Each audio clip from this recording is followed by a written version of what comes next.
இன்றைய தினமலர் செய்தியில் டில்லி உயர்நீதிமன்றத்தில் தலைமை நீதிபதி தலைமையிலான அமர்வு வீடியோ கான்ஃபரன்ஸ் வாயிலாக நடத்திய வழக்கு விசாரணையின் போது மர்ம நபர்கள் ஆபாச வீடியோக்களை ஒளிபரப்பியதால் நீதிமன்ற நடவடிக்கைகள் முடங்கின. விசாரணை நடத்தக்கூடாது என்பதற்கு இப்படி ஒரு விஞ்ஞான விளையாட்டா?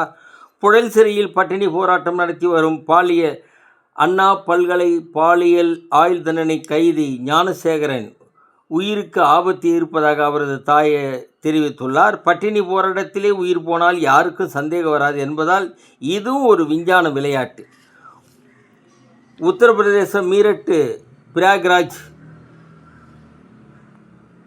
நகரங்களை இணைக்கும் 594 கிலோமீட்டர் நீளமுள்ள பிரம்மாண்ட உட்கட்டமைப்பு திட்டமான கங்கை விரைவு சாலையை பிரதமர் மோடி அவர்கள் திறந்து வைத்தார்.